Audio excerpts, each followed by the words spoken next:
तो लीजिए सुनिए ज्ञान रंजन जी की कहानी शेष होते हुए। अपना हैंडबैग और सूटकेस रिक्शे से उतारकर मझला घर के सामने खड़ा हो गया। रिक्शा लौटते हुए झनझना रहा है, फिर भी सन्नाटे में कोई फर्क नहीं। मझला शीघ्रता से घर में नहीं घुस जाना चाहता, वह रुका है। मकान की सदर दीवारें जब वह पिछली बार आया था तब की बनिस्बत और ज्यादा काली हो गई हैं। कुछ वर्षों में उनकी गीली पुताई बिल्कुल धूमिल ही पड़ जाएगी। पिछवाड़े के ऊंचे पीपल की अलग बाहर निकली डागल पर आधे से कम चांद है। मजले को अपना घर एक कृत्रिम सेट सरीखा लग रहा है, जैसे वह किसी नकली जगह के सामने व्यर्थ खड़ा हुआ है, इसलिए कि सेट का काम पूरा हो चुका है और अब वह केवल नष्ट हो जाने के लिए ही बचा है। कुछ ही पलों में यह आभास गुम हो जाता है और मझला सड़क की पटरी से घर की हद में घुस जाता है। लोहे की जमीन पर लटका फाटक खुलने के लिए मुश्किल से धसका है। मझले की आंखों में पिछले वर्ष घर आने के उत्साह और उमंग की तस्वीरें नाचने लगती हैं। वह एक खास ढंग से कॉलबेल बजाता, जिसमें संगीत पैदा करने की हल्की चंचल कोशिश भी शुमार होती है। रात 9:30 या 10 के आसपास का समय, किसी पूर्व सूचना का ना होना, शनिवार या किसी दूसरी छुट्टी से लगा दिन, महीने का पहला पखवाड़ा, लोग मजले की उम्मीद किया करते थे। मजला आता था नौकरी के पहले दूसरे वर्ष तक। फिर दुनिया के सभी लोगों की तरह घर वालों में भी मजले के आने की अक्सर की जाने वाली उम्मीद चूक गई। इधर एक मामूली मुद्रिस के लिए भी हर उम्मीद को सुखद संयोग में बदल देना संभव नहीं रहा। मझला सोचने लगा कि आखिर वह अपने घर जल्दी जल्दी और अनावश्यक क्यों आता था। क्या इसलिए कि विघटन ने उसे अपने घर के प्रति बहुत मोह आसक्त कर लिया था? समय की व्यापक शक्ति संपन्न धारा उसे हमेशा निरह करती रही। वह थककर लौट जाता रहा, लेकिन मझला अब भी आता रहा। उसमें उत्साह नहीं रहा, परिस्थितियों ने उसे पाट दिया है। पर भावुकता और मोह का चेहरा बड़ा बेहया होता है, उसमें रूमानी हैसियत का छलावा हमेशा चमकता रहता है। व्यापक अंधकार पर केवल नक्षत्रों का अलग प्रकाश है। मझला सोच रहा है कि वह घंटी बजाएगा तो किसी संयोग की आशंका में मां लपककर दरवाजा खोलने आ जाएगी। आ गए बेटा। उनकी आंखें चमक उठेंगी, उनकी दोनों बाहें उठेंगी और नीचे चली जाएंगी। अब मझला बहुत बड़ा हो गया है। उनके मध्यम वर्गीय संस्कार जवान बेटे को छाती पर भींचकर प्यार भी नहीं करने देंगे। यह सब होता रहेगा। वह सामान अंदर रखेगा। इसी बीच पिता अपने कमरे में थके थके खांसेंगे। इस वृद्धावस्था में उनका किसी के आगे ना झुकने वाला मन और किस तरह से अपने गैर जिम्मेदार बेटे को आकर्षित करे। ऊपर के कमरे में फर्श पर कुर्सी के पांव पीछे खिसकेंगे। लकड़ी और सीमेंट के फर्श के घर्षण से उत्पन्न एक निहायत संक्षिप्त और निरर्थक शोर फैलकर समाप्त हो जाएगा। टीनू 2 मंजिले से धमधम उतरेगा। वह मझले के आगे पीछे 2-1 चक्कर लगाएगा, अपनी खुशी जाहिर करने के लिए मुस्कुराएगा और वापस चला जाएगा। भैया भाभी तो बड़े हैं, इसलिए उन्हें कमरे से निकलने में देर होती है, या फिर वे सुबह ही मिलते हैं। तारा शायद ही जागती मिले। मझले ने जैसा सोचा वैसा ही यंत्रवत हुआ। वह बरामदे में कपड़े बदल रहा है। इधर उधर अंदर माँ फुसफुसा रही है। मझले को देखो कोई खबर नहीं थी, इस बार बिल्कुल अचानक आ गया। एक अस्त व्यस्तता से भरी चुप्पी और फिर बुदबुदाता हुआ आदेश। चद्दर सब चिकट हो गई। तारा दौड़कर 2-1 चद्दर तो बदल दे कम से कम। फिर लपक कर खुद झिलंगा खटियों का औंचन कसने लगती है। मझला एक कमरे से दूसरे कमरे में औंचन कसती हुई माँ, तकियों पर खुली खोलियां चढ़ाती बेहाल तारा, छोटे सफेद बालों वाली खोपड़ी से फुसी झाड़ते पिता, निद्रित भैया भाभी और अणु अणु पर जमी धूल की परतों पर एक ग्रीम लुक डालते हुए गुजर गया। वातावरण एक खास निरुत्साह को विस्पर कर रहा है। वह कितना बचेगा? आंगन में अंधेरा है। गुसल खाने का स्विच खराब हो गया है। कई बार खटपट करने के बाद मझले को कुछ नहीं सूझा तो वह लौटकर माँ के पास बैठ गया। किसी को कुछ सूझ ही नहीं रहा है, जैसे क्या बोले। फिर पिता ही बोले, जमाई लेते। लगता है आज तो गाड़ी समय पर ही आई। उनके बोलने में नींद भरी है। अम्मा औंचन कस चुकी है, वह मजले को घूरती हुई कहती है, कितने काले होते जा रहे हो तुम, शीतल से भी ज्यादा। जब पैदा हुए थे तो गेहुआ रंग था तेरा। मजले को उठना पड़ गया। उसका बिस्तर बिछ जाए तब तक के लिए मजला बाहर आ गया है। वह जानता है कि बाहर कुछ नहीं है, फिर भी आ गया। इस बार मजला बहुत दिनों पर आ सका। अंदर बाहर दोनों तरफ बहुत सी चीजें जो आसानी से बदल सकती हैं बदल गई हैं। परिवर्तित स्थितियों ने मजले को बोझिल कर दिया है। उसे कठोर दृश्यों को स्वीकार करना पड़ रहा है। बाबा की कोठरी में लोहा, लंगड़, कोयला, लकड़ी और गोईठा आदि भर दिया गया है। बहुत पुराना एक टुटला हारमोनियम भी वहीं डाला हुआ है। कबाड़ खाना। यहीं बाबा रामायण पढ़ा करते थे। उनकी रामायण गुलाब गंध से भरी रहा करती। वे पन्नों के बीच पूजा के गुलाब दबा दिया करते। यही के खस खस का एक चावल बाबा गणित का अभ्यास कराते। पार्शियन गल्प के न्याय प्रिय बादशाहों की रोमांचक कहानियां भी चलती। तब जीवन शांत था, कोई घबराहट नहीं थी। कभी कभी मजलिस से बाबा बुरी तरह खुंसा जाते और ना बोलते। कोठरी में बड़े बड़े मूस हो गए हैं। मजला दरवाजा उड़का देता है। जिधर सहजन, केला और कटहल थे, उस पिछवाड़े की जमीन भैया ने अपना मकान बनवाने के लिए ले ली है। पेड़ों को कटवा के उन्होंने अपने नए और पृथक जीवन की नींव डालनी शुरू कर दी है। वे पसीने से लथपथ दिन भर मजदूरों की काम चोरी बचाते रहते हैं। दफ्तर से सिक लीव ले ली है। भाभी उनका चाय नाश्ता भी वहीं पहुंचा देती है। भैया ने मजले को पुकार कर पूछा, अरे क्यों, कब आए? कल रात। मजले की छोटी सी सूचना। जी मुझे पता ही नहीं चला। चलो अच्छा हुआ, सब ठीक ठाक चल रहा है, मजले ने जवाब दिया और बात समाप्त हो गई। मजला घूम गया। बागीचे में कुछ नहीं बचा। कुछ सूखे अधरे डंठल और पत्तियों वाले टूटे फूटे गमले एक पेड़ के नीचे इकट्ठे रख दिए गए। इसके अलावा वहीं पुराने मादा पपीते और मीठे नींबू के नाटे झाड़, कुछ क्यारियों में पुदीना खुसकर जमीन को तर कर दिया गया है। मजले ने देखा, एक ही घर में से कई घर हो गए। हर व्यक्ति के कमरे में दूसरे से अलग एक स्वतंत्र और पृथकता ज्ञापित करने वाला स्वभाव। निजी व्यवस्था की प्रवृत्ति कुछ लोगों में छोटे पैमाने पर अंदर ही अंदर बनी हुई है। ऊपर वाले अपने कमरे में टीनू ने एक अलमारी में शीशे की रकाबियां, ग्लास, प्याले और स्टॉप भी रख छोड़ा है। उसके दोस्त वहीं चाय पीते हैं। वहां कुर्सियां हैं, बोतलों में मनी प्लांट, कट माउंट पर बड़े चित्र और सुंदर 12 पेजी कैलेंडर। टीनू अपने कमरे, केवल अपने कमरे को अच्छे से अच्छा रखता है। दूसरे कमरों की अच्छी तरह चीजें ला लाकर अच्छा कर लेता है। भाभी का कमरा गुदड़ी बाजार है, लेकिन दैनिक उपयोग में आने वाली सबसे नई, सुंदर और फैशनेबल चीजें उन्हीं के कमरे में है। प्रसाधन सामग्रियों की जैसी सुगंध भाभी के कमरे में व्याप्त रहती है, वैसी कहीं नहीं होती। बरामदे के पार्टीशन में तारा का स्लीपिंग कम स्टडी रूम बन गया है। साफ सुथरा उसका अपनी पुरानी अलमारी को बदलकर बनाया गया वार्डरोब है। अपना आयरन, अपनी सुराई, यहाँ तक कि अपने कमरे को साफ करने के लिए एक अलग झाड़ू। उसका कमरा घर का हिस्सा कम, छात्रावास अधिक मालूम होता है। यूनिवर्सिटी जाते समय वह पार्टीशन डोर पर एक छोटा सा ताला लगा देना नहीं भूलती। दरवाजे के दोनों तरफ उसने पता नहीं कहाँ से लाकर 2 क्रोचिया के पेड़ गमले भी लगा रखे हैं। इसमें पानी देना तारा को रोज याद रहता है।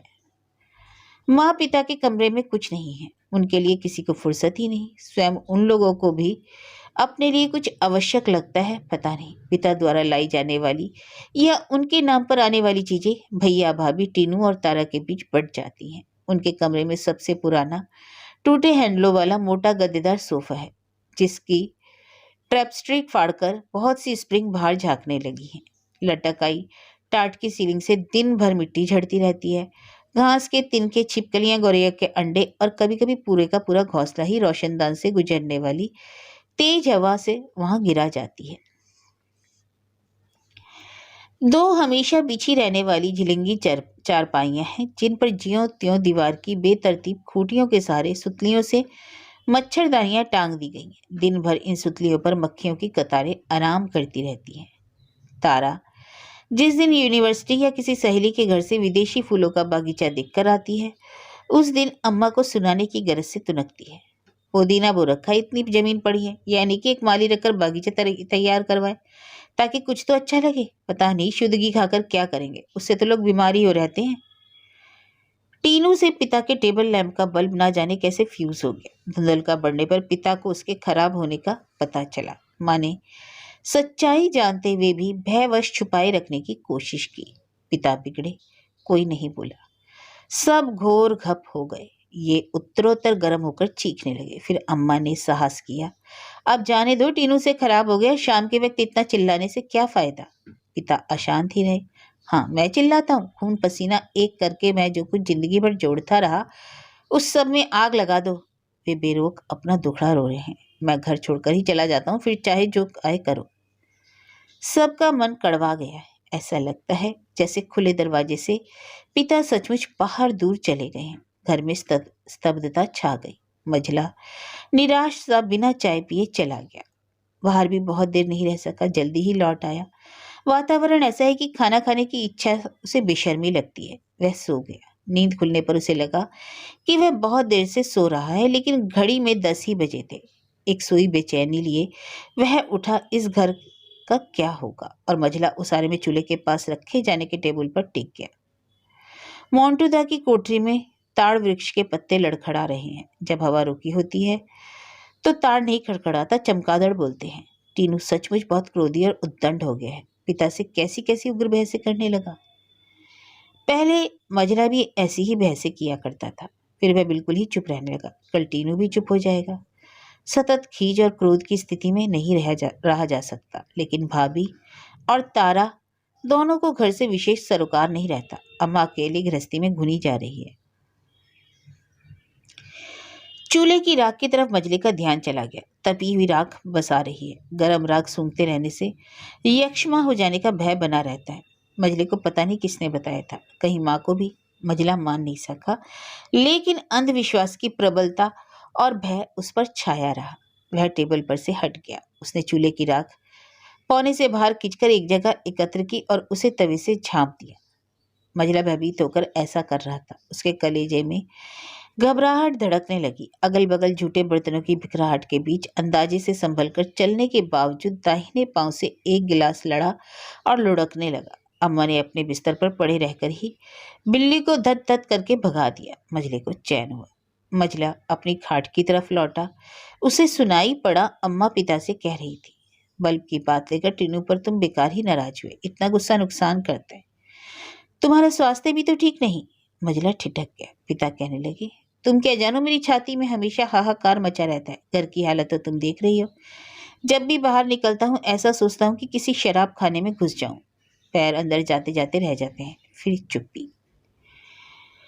किसी ट्रेजेडी के बाद किसी चुप्पी। मजला रुका नहीं, बिस्तर पर आ गया। वह सोचता रहा कि अम्मा शराब खाने वाली पिता की बात पर से बिल्कुल भयभीत हो गई होंगी। उन्होंने पिता के हाहाकार को सचमुच बड़ा दर्दनाक समझा होगा। तारा की सहेलियां आई हैं, खिलखिला उठती हैं और लड़कियों की तरह फिल्मों की झांव झांव कर रही हैं। तारा उधर ही झूमी हुई है। पिता को यह हद से गुजरा हुआ लग रहा है। पहले वे मोड़े पर बैठे बैठे सहते रहे, अब उठ गए। इस कमरे से उस कमरे, उस कमरे से बरामदे, बरामदे से आंगन और आंगन से वापस मोड़े पर। जब भी माँ को देखते हैं उनकी आंखें अंगार हो जाती हैं। वे साफ साफ चिल्लाने लगते हैं कि तारा की लापरवाह और ढीठ प्रवृत्तियों की समस्त जिम्मेदारी अम्मा के ऊपर है। यहाँ पर मजले के पिता हर दूसरे मध्यम वर्गीय पिता सरीखे ही लगते हैं। तारा के रूम से अनियंत्रित शोर शराबा सारे घर में बिखर रहा है। पिता के बूढ़े मन के लिए उल्लास बड़ा कटु है। उन्हें यह सब अनुशासन को ताक पर रख देने जैसा लगता होगा। लकड़ी का पार्टीशन, साउंड प्रूफ दीवार नहीं, इसलिए आवाजें, ठहाके और बातचीत का जनाना हल्ला अभी भी उठता है। पिता घूमते रहते हैं। धूप आंगन छोड़ रही है। अम्मा पिता की शोभ को समझ रही है, फिर भी तरकारी काटने के अपने काम में ही संलग्न रहने की कोशिश करती है। हालांकि वे तरकारी काटने में पूरी तरह शामिल नहीं है। पिता की वजह से डिस्टर्ब है। पिता अपनी चिड़चिड़ाहट को उगलने का मौका ढूंढ रहे हैं। वे इस मतलब से भुनभुना रहे हैं कि माँ उनकी तरफ तवज्जो दे। फिर एक दो जुमले बड़बड़ाकर चले गए। खूब है भाई, 4 घंटे हो गए गुलछर्रे उड़ाते हुए। किस घर में ऐसा नहीं देखा। गोया सचमुच उन्होंने बहुत से घर देखे हैं ही। दोबारा आकर काफी कुड़मुड़ाते और तने बने बोलते रहे अकेले। अम्मा चूड़ियों से भरी अपनी कलाइयों को बार बार झटकने, चिमटा फूकने और काम में आते दूसरे बर्तनों को पटकने तथा जबड़ों को भींच कर गालों में गुस्से के गड़े भरने के अलावा मौन है। वे जानती हैं कि मजला घर में ही है, कहीं उसने यह सब सुन लिया तो साइकिल लेकर चला जाएगा। कम से कम मजला घर रहे। तब तक माँ पिता का यह भुनभुनाना कतई पसंद नहीं करती। उधर तारा के कान में कुछ पड़ गया तो वह अलग खाउने लगेगी। ऐसे ही ऐसे अपनी सहेलियों को घर लाने में उसे शर्म लगती है। तायरा की सहेलियां गई और वह माँ की डांट तथा खास तौर पर पिता के भभकने से बच रही है। उसके चलने फिरने में चाप नहीं उत्पन्न हो रही और वह माँ से दबे स्वर में प्यार से बोल रही है। अभी अभी उसने डारों पर सूखे कपड़े तय करने के लिए उठाए हैं। साधारणतया तारा यह काम कभी नहीं करती। मजला उठाया है। भाभी अपने कमरे से निकल चाय तैयार करने के लिए लकड़ी का चैला तोड़ रही है। टीनी स्कूल से लौट बाथरूम में फिल्मी गाने की पंक्तियां चीख रहा है। तारा अब काफी सुरक्षा का अनुभव करती है। शायद अब पिता नहीं भभकेंगे, लेकिन गाल उनके जरूर फूले रहेंगे। तारा की आवाज अब जाकर कुछ स्वाभाविक हुई है। एक अजीब नकली ढंग से सब व्यतीत हो रहे हैं। टीनू को जब जूता खरीदना, सूट बनवाना, फीस देनी या सिनेमा जाना होता है तो वह पिता से प्रेम पूर्वक बात भी करता है और घर का काम भी कर देता है। तारा को ऊन या साड़ी लेनी होती है अथवा पिकनिक पर जाना होता है तो वह माँ से लिपट लिपट कर मधु घोलती है। पिता खुश नहीं है, फिर भी टीनू की आवश्यकताएं हद से बाहर पूरी कर रहे हैं। अम्मा निराश है, फिर भी तारा के लिए पिता से सिफारिशें किया करती है, लड़ती है। बिना किसी घरेलू वातावरण और मिले जुले सुखद कार्यक्रमों में ही मजले की अधिकांश छुट्टियां बीत गईं। उसके चाय पीते पीते शाम हो गई। इस समय मजला किंचित तरल है। सुबह से ही जिस शाम का इंतजार रहता है उस शाम का आ जाना उसके लिए सुखद है। इसलिए नहीं कि उसकी शामें भव्य होती हैं, वरन इसलिए कि शाम के बाद दिन की बीत चुकने का एहसास बहुत सरल हो जाता है। दिन जो कि काफी कठिन और शाम के पहले इतिहास से लगते हैं। पुरातन शिलालेखों के समक्ष उसकी लिपि से अज्ञात दर्शकों की जो स्थिति होती है वैसे ही मजले की अपने घर के लोगों में हो गई। मजला घर से निकलने की तैयारी कर रहा है और मजले के शरीर तथा शरीर की गतिविधियों को घर के लोग नाटक की दृष्टि से देखने लगे। उन्हें नाटक को भुगतना भी है और तटस्थ भी रहना है। यह तटस्थ रहने की विशेषता बड़ी दम घोटी है। माँ गुमसुम रहती है और पिता चिड़चिड़े। उमंग घूम गई। पिता से टीनू तब सब अज्ञात परिणाम वाले भविष्य के लिए वर्तमान की स्थितियां झेल रहे हैं। मजले का क्या, वह अभी कपड़े पहनकर निकल जाएगा, लेकिन मन तो दूसरों का भी होता है। महसूस कर रह जाते हैं। घर की शाम कलेजों को दबाती है। बाहर तो जीवन मंद नहीं, वह विविध और उत्तेजित करने वाला है। इसी उत्तेजना के लिए मजले ने घर की शाम को त्याग रखा है। छुट्टियों में इधर आने पर घर की शाम का एक धूमिल एहसास उसे उन सड़कों पर होता है जिन पर तेजी से दफ्तर और के बाबू घर लौटते होते हैं। उधर मजला किसी रेस्तरां या बार में जादुई लफ्फाजे करते, झूठी दुनिया की अनिवार्यता को सिर पर गंभीर अभिनय के साथ लादे अंदरूनी तौर पर भागे घबराए और बीमार लोगों के संसार में शामिल हो जाता है। दिन पूरा हो गया। अभी अभी अर्धरात्रि की सूचना देने वाले प्रेस के घंटे बजे हैं। 12 घंटे काफी देर तक बजे। मजला सोचता है अच्छा होता ये घंटे बिल्कुल ना बजते अथवा जल्दी बज जाते। शायद बजाने वाला अर्ध सुप्तावस्था में है। मजला अभी बाहर से आकर हड़बड़ी के साथ खाना खत्म करने में लगा है। उसे डर लग रहा है माँ कुछ बोलने ना लगे। माँ का बोलना साधारण बोलना मात्र नहीं होता। धीमे से बोला गया उनका हर वाक्य पंख कटे परिंदे की बेजान उड़ान चेष्टा या दर्दीला चीख सा होता है। इस चीख से मजला बचता है। पता नहीं बात ही बात में कब मन का बांध टूट जाए। माँ का क्या है, उसकी शादी की बात या भाभी का दूसरा घर बसाने की प्रवृत्ति की चर्चा ही छेड़ दे। 10-12 दिन की तो छुट्टी, पर इस पर वह इतनी देर देर तक घर क्यों लौटता है? अथवा पिता के बहुत गिरे स्वास्थ्य के बारे में ही माँ के पास बहुत सी खतरनाक बातें हैं। मजला सर झुका यंत्रवत खाना खा रहा है। सोचता भी है कि पहले दिन उसके आने पर माँ खीर, सलाद या दूसरी चीजें, अच्छी चीजें बनाती थी। फिर रोज की ही तरह खाना बनने लगता है।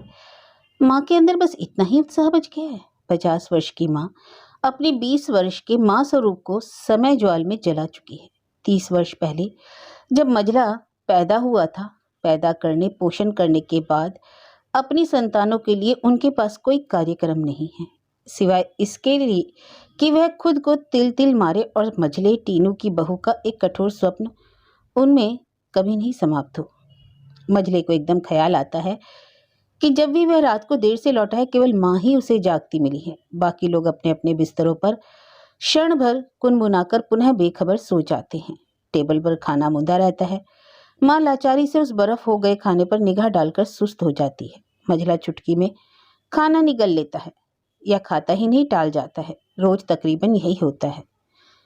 बिस्तर पर जाने के बाद मजले को तरस खाने की फुर्सत मिलती है। वह सोचने और गम करने लगता है कि उसे माँ की आंखों में कभी नींद क्यों नहीं मिलती। आंखों में मानो दर्द की एक शिला उसे अंदर ही अंदर भेदती रहती है। मजले को भी मातृत्व के नाम पर महज यही खौफनाक ढर्रा नसीब है। बाहर सड़क पर मोहल्ले में गश्त लगाने वाले चौकीदार जमा होकर जोर जोर से हंसी ठट्टा करने लगे हैं। उनकी चोरी से पी गई चिल्लम का गांजा बू मार रहा है। जो लोग सो रहे हैं उनके लिए चौकीदारी की सीटियां रात का पूरा मतलब देती हैं। जागती हुई माँ और मजले के लिए रात एक त्रासद शुरुआत वाली कहानी है। मजला टेबल पर पानी का गिलास ढूंढने लगता है। यद्यपि वह निश्चित रूप से जानता है कि टेबल पर गिलास नहीं है। माँ उठती है, पानी ला देती है, फिर बैठ जाती है। उनके लिए मजले से कुछ बोलना जरूरी है।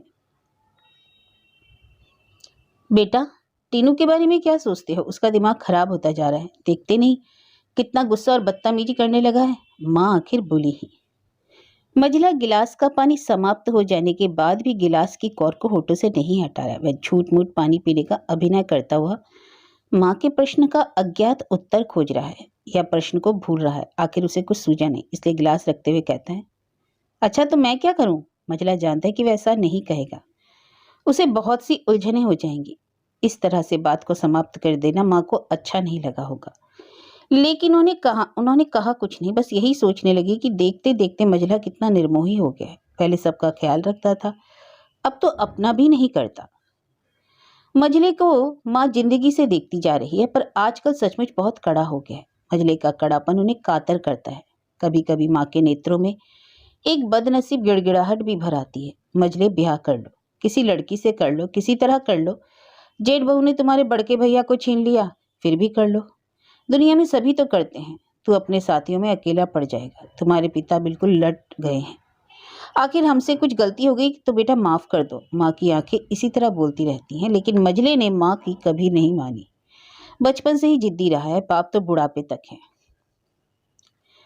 माँ अपने सभी बच्चों से डरी रहती है। इन दिनों मजले से और डरने लगी है। पिछली बार जाड़े के दिनों से वह और सहम गई है, जब एक दिन खाने के तुरंत बाद मजले ने भल भल शराब की ढेर सारी बदबूदार उल्टी टेबल पर कर दी थी। उन्हीं दिनों बड़े भैया ने भी अपने हिसाब किताब का फैसला कर लिया था। माँ के मन में मजले के भविष्य के बारे में काफी डर है। स्त्री के बिना कोई कैसे रह सकता है? भयग्रस्तता उनके स्वभाव में शुमार हो गई है। अगर मजला शादी को तैयार हो जाए तो भी वह किन्हीं बुरे परिणामों की कल्पना से डरी रहेंगी। देर से होने वाली सुबह की खटर पटर से मजला जाग गया। पिता माँ पर आरोप लगा रहे कि वह लड़कों को प्रोटेक्ट करती है, नहीं तो क्या मजाल कि लोग 8 बजे तक सोते रहें। मजला अपनी तरफ किए जाने वाले संकेत को समझता है। वह बिस्तर पर लेटा हुआ पिता की अप्रत्यक्षता और कायरता सोचने लगता है। वे अपना हर असंतोष आसानी से माँ पर थोप देते हैं। सभी कायर है क्योंकि माँ दुर्बल है। वह खुद जब भी अपने प्रति माँ की प्रेम उत्कटता का लाभ उठाता है, पिता उसे अपनी योग्यता और हाहाकार के भावुक शब्दों से दबोचते हैं। तारा माँ को जनरल नॉलेज से आक्रांत करती है। उसके अनुसार माँ को नए मैनर का नहीं पता। टीनू अपनी उच्च श्रृंखल आवाज में बात बात पर माँ को दलकार जता जाता है। बड़के भैया की उंगली पर संपत्ति का एक छोटा सा पहाड़ है, जिसके नीचे माँ की धौंस के बावजूद शरण लेनी पड़ती है, क्योंकि उनकी आंखों के सामने एक अधर है जिस पर से उन्हें अपने अव्यवस्थित बच्चों को उतारना है। एक मृत्यु क्षण तक की दूरी है जिसे पार करना है। हालांकि इस पहाड़ पर से भी उम्मीद की किरणें डूब रही हैं। माँ बाहर नारियल की झाड़ू से पीपल के सूखे पत्ते बटोरने चली गई। भाभी सुनाने की गरज से भुनभुना रही हैं, चाय बनाई जाए या खाना? 10 बजे महारानी यूनिवर्सिटी जाएंगी, उन्हें 9 बजे खाना चाहिए। यहाँ अभी तीसरी बार चूल्हे पर चाय का अदहन चढ़ा है। गल गल चिड़ियों का एक झुंड तैरता हुआ आया और पुदीने की क्यारी के पास बैठे चिचिया रहा है। माँ झाड़ू से उन्हें हाँकने लगती हैं। चिड़ियाँ थोड़ा फासला छोड़ उड़कर आगे बैठ जाती हैं। ये भूरी चिड़ियाँ शौक और खूब शोर करने वाली है। माँ उन्हें उड़ाने को बेताब और परेशान है। मजले को खूब याद है माँ किसी शिशु को खिलाते लाड़ करते जो बहुत सी काव्य पंक्तियां गाया करती थी। उनमें से एक गलगल मौसी आई, पत्ते में गुड़ लाई, उन्हें बहुत प्रिय थी। फिर भी माँ मानती है कि गलगल बहुत बुरी है, मनहूस चिड़िया है। माँ हाफ गई है, लेकिन उसने चिड़ियों के झुंड को मकान की हद से बाहर कर दिया, क्योंकि गलगल घर उजाड़ू चिड़िया है। मंजिला खिन्न और अवसादग्रस्त हो गया है। भाभी रसोई में हलकान है, माँ उधर नहीं जा पाएगी। तारा पड़ाकू है, भाभी भी अकेली कैसे करे।